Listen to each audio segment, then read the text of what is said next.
My call to ministry began in 1999. I was born and raised in the United Methodist Church, baptized at 3 weeks, confirmed as a teenager, married in the church, and then conveniently left the church.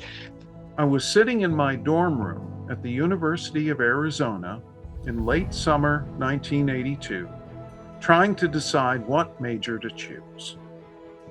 I had taken courses in engineering, history, and music, but I just couldn't decide what path to take.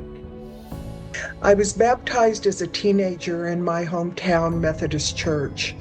I was not a regular attendee for many years, but found my way back during COVID and the power of online worship.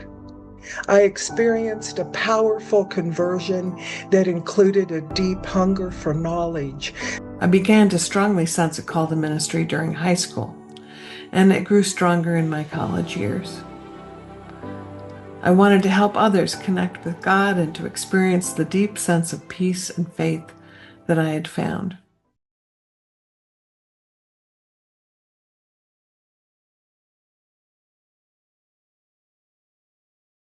Was a young adult, imagining that I no longer needed church or God. When I had my children, I felt that call to return to church and became quite active at Trinity United Methodist in Las Vegas. Several years into that membership at Trinity, I began to get more involved in things, leading Bible studies, singing in the praise band, and truly felt God calling me into ministry. It took about 12 years to actually realize that dream. Life sometimes gets in the way, as life does, but I was eventually able to go to school to receive my Master's of Divinity at ILIF and begin serving as a pastor in our conference. I went to seminary right out of college and was ordained deacon, that's probationary membership, in 1987 and elder in 1991. In 14 years of parish ministry, I served 4 churches: Christ Church United Methodist in Tucson, First United Methodist Church in Glendale, Desert Chapel, UMC in Apache Junction, and Grace United Methodist Church in Mesa. In 2001, I felt God calling me into chaplaincy, something that I had sensed during my hospital internship and seminary. A ministry beyond the local church, to care for people with the love of God in their times of deepest need. I've spent the last 25 years, first as hospice chaplain with Carondelet Hospice and TMC Hospice, and then moving to hospital chaplaincy at Tucson Medical Center in Tucson. So I began attending Candler School of Theology in the fall of 2022. I had no goal in mind other than to enjoy what I learned. A serious car accident in November of that year led to a profound deepening of my faith through a miracle of divine intervention that even my trauma physician could not medically explain. I felt I was called to chaplaincy, so I began my journey through DCOM and BOOM. I completed the first unit of the CPE program, which was then suspended in August of 2024. As God does, a path was made to provide pastoral care in a church setting. Further blessing came when an unexpected situation led to an interim pastoral appointment. I prayed for direction. I asked for guidance, and finally I prayed, "Lord, what should I do?" And I heard a voice, as clear as I'm talking to you now, say, "Be a minister."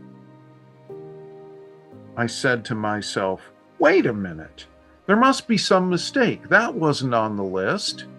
And I got up from where I was praying, and I went out into the hall of the dorm to see if I could hear someone with that same voice, because whoever it was must have been talking to somebody else. That wasn't me.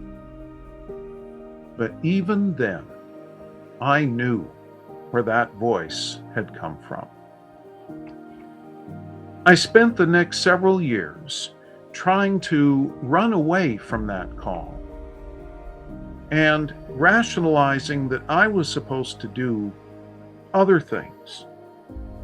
And finally, Stan Brown, the senior pastor at Catalina, where I was a member, told me, if you can do something else and be happy doing it, then ministry isn't for you. But if ministry is the only thing that can make you feel fulfilled, then that's where you should be.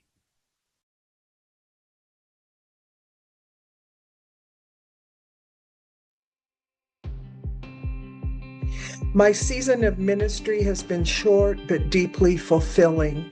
I receive each day as a blessing and opportunity to share my faith with others. I hope God continues to allow me to serve Him as a pastor. I look forward to adding precious memories of time spent with family, friends, and my 2 cats, and getting back to working with stained glass.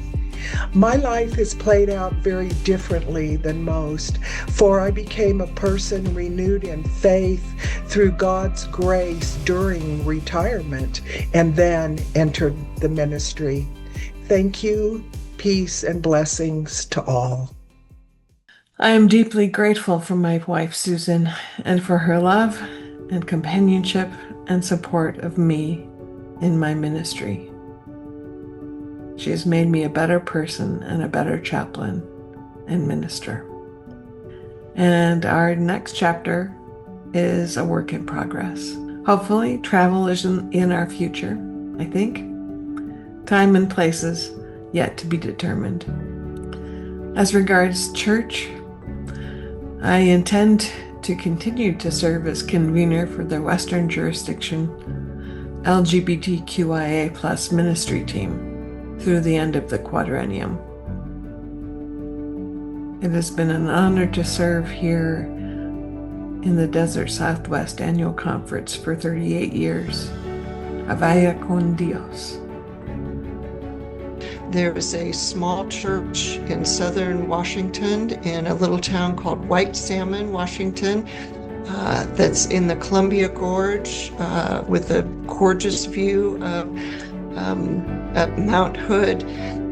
I've been invited to serve a part-time appointment in White Salmon, Washington. White Salmon is my dad's hometown, and so I was very excited to learn that the parsonage was just 3 blocks from my grandparents' house, and it feels like coming home. It's just a few hours from my mom, so I'll be able to check in with her. I can say, having visited White Salmon, I know that this is where God is calling me. The church has been without a pastor for almost 2 years, and I'm excited to be able to bring the gifts and graces that I possess and to be able to share with this beautiful little community that has such wonderful ties to my family. As I look ahead to the next chapter of my life, there's so many possibilities. It'll be wonderful to catch up and renew ties with family and friends, to travel, to enjoy some hobbies, to read and do some writing, and of course, to listen to, play, sing, and maybe even create some music. And ministry will continue. I look forward to walking with the people of the Church of the Good Shepherd and being open to what God has in store in the years to come. And I thank God for all these opportunities.